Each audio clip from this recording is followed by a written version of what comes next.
Bah Laurent, hier, je t'ai lancé un défi de me Oui. faire prendre une carpe sur du 15 livres et un hameçon de 8. Ouais, c'est ce que tu m'as proposé.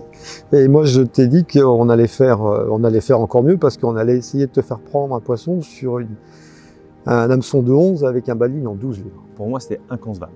Inconcevable.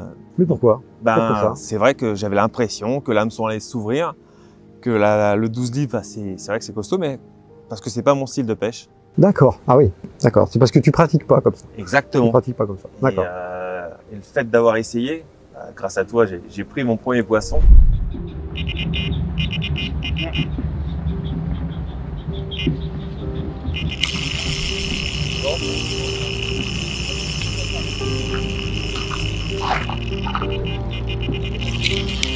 J'ai l'habitude de pêcher en tresse.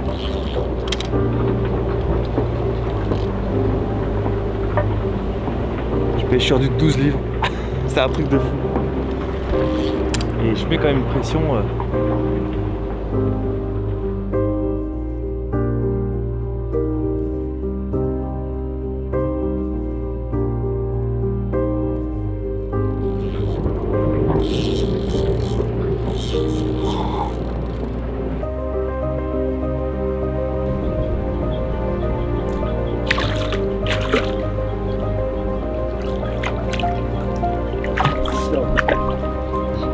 Hameçon de 11, paddling en 12 livres.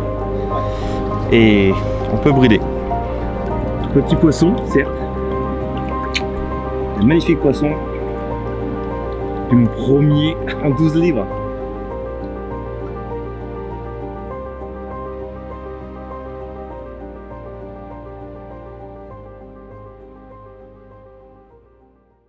J'en suis bien heureux. Et j'ai pu brider et m'apercevoir effectivement qu'on peut contrer les poissons, même sur des petits matériaux comme ça.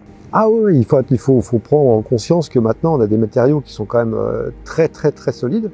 Et moi j'avais découvert que le 12 livres c'était absolument. Alors je vais pas vous dire que c'est incassable hein, parce que c'est pas vrai, mais te dire qu'en 12 livres j'ai eu l'expérience de pouvoir prendre des silures jusqu'à 40 kg. 40 kg. 40 kg.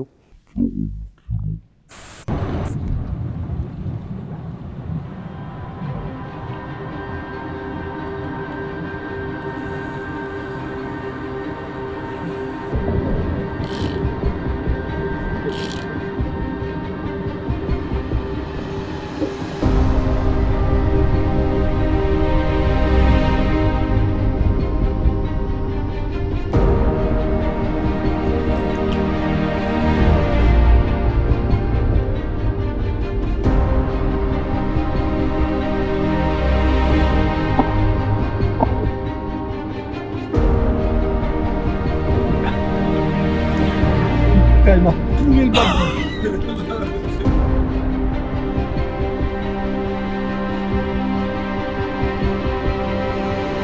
Sur du 11 et du 12 livres. Bon Laurent, tu fais un bisou à celui-ci. Bon allez, on le va. Oui, c'est incroyable. C'est incroyable. C'est incroyable et c'est ce qui m'a permis de me dire si jamais j'arrive à prendre avec des petites cannes, des petites lignes, des silures de 40 kg, alors je pense qu'une carpe de 10, 15, voire 20 kg, voire peut-être un peu plus, ça doit venir. C'est pour ça que c'est moi dans cette démarche maintenant, je sais que je pêche fin parce que j'ai confiance en ce que j'utilise et c'est vraiment solide. Il faut pratiquer un peu pour pouvoir te rendre compte qu'on a des matériaux très solides, que tu peux affiner et qu'effectivement, à partir du moment où tu as pris un poisson, 2 poissons, 3 poissons, tu vas te mettre en confiance et tu finiras par utiliser ces montages en finesse. Je commence à m'y mettre.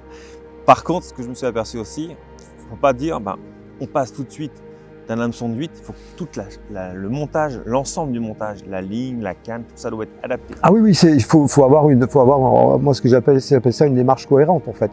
Tu peux pas vouloir pêcher fin avec des cannes de 3 livres et demi. Il faut avoir une canne qui soit d'action parabolique pour pouvoir déjà amortir les chocs. Mais en même temps, si tu as une canne, il faut avoir une ligne fine. Donc là, en l'occurrence, on pêche avec du 33 centièmes directement. Et après, dans la partie terminale de ton montage, il va te falloir un petit plomb. Donc là, on pêche avec des plombs qui font 70 grammes, des bas de ligne très fins et des hameçons très fins.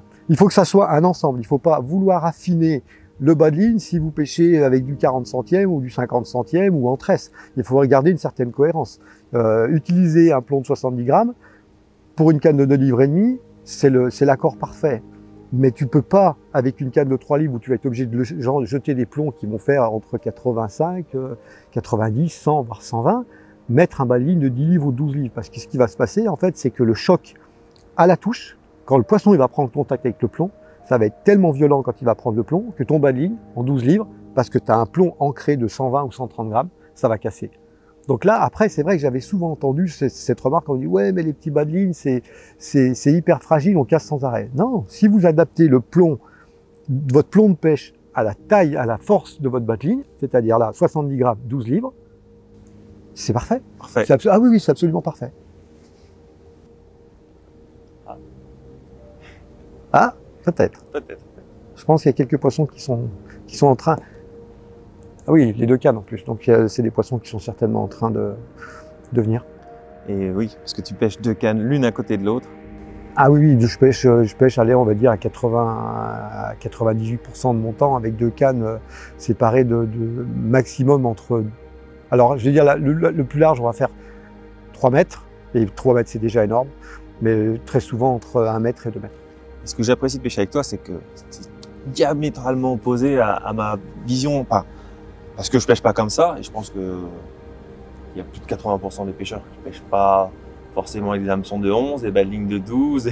On n'en rencontre pas souvent. On n'en rencontre pas souvent. Non, on n'en rencontre pas souvent. Et c'est pareil pour les appâts. Les appâts, là, tu pêches avec des petits appâts.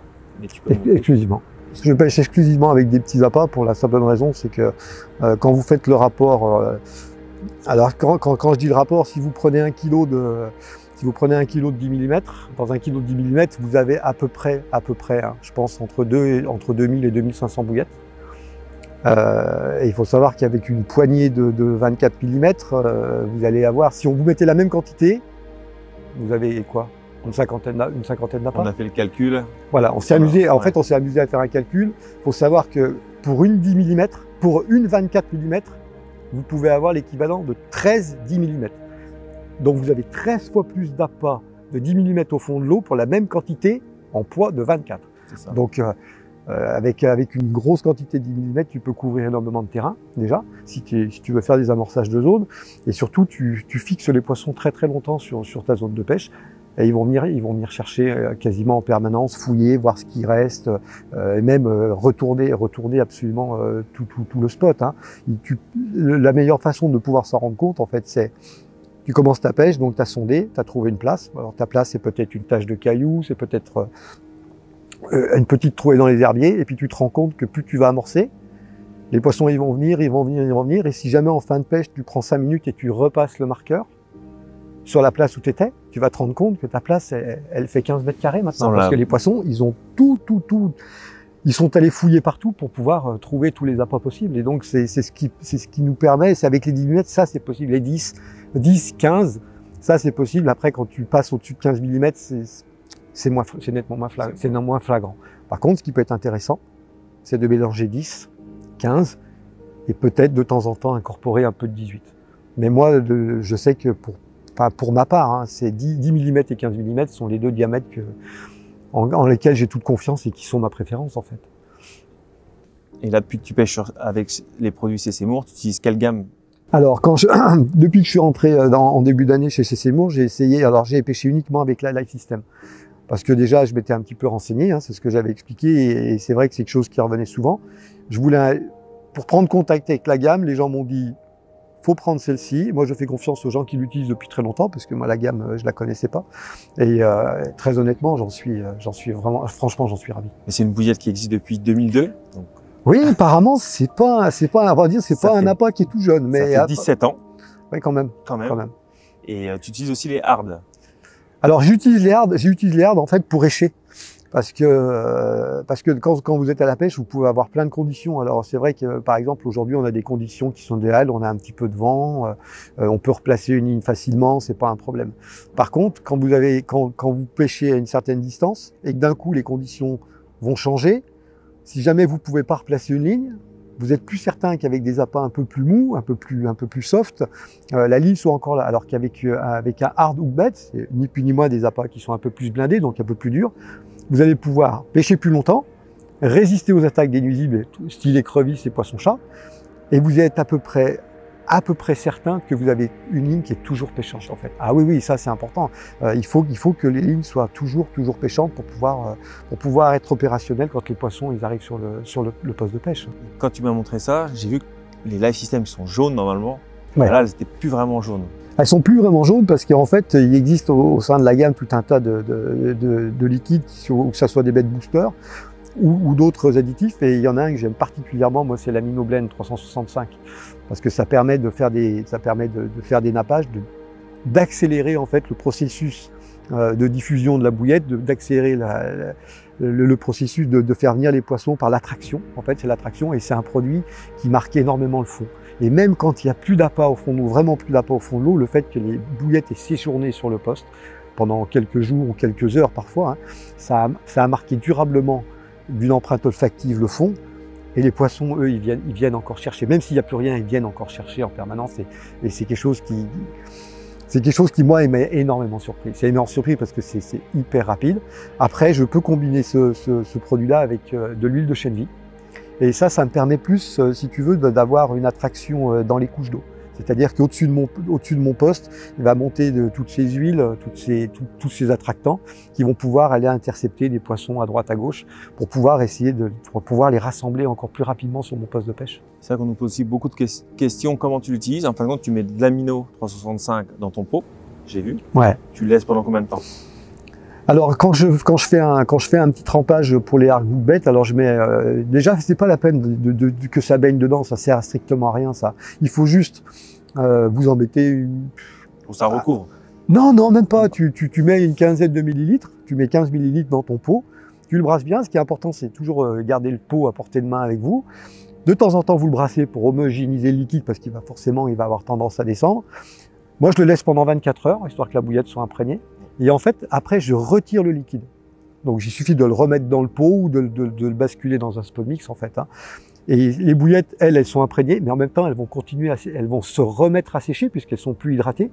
Et là, vous obtenez des appâts qui sont boostés, secs, mais très durs. Et donc là, à partir de ce moment-là, vous avez une possibilité de pêcher durant 24 heures, facilement pendant 24 heures. Je laisse jamais mes 24 heures au fond de l'eau. Hein. Mais s'il y a des gens qui sont qui peuvent le faire ou qui le font parce que c'est un choix qu'ils font. Il faut savoir qu'avec un hard-hook-bait, 24 heures, ça pêche très bien pendant 24 heures. Ça leur permet de... Ah oui, bien sûr, ça permet de pêcher 24 heures non-stop sur le poste en étant certain que les lignes soient pêchantes. Il n'y a rien de plus frustrant que de se poser la question de savoir est-ce que ça pêche encore, est-ce que ça pêche pas, puis là je peux pas relancer une ligne parce que il y a trop de vent, ça va être une catastrophe, est-ce que je vais être précis? Là, vous êtes bien placé quand les conditions sont bonnes, vous n'avez pas eu de touche, mais vous êtes convaincu que votre ligne est bien placée, ne la touchez pas. On attend. Voilà, on attend, tout simplement.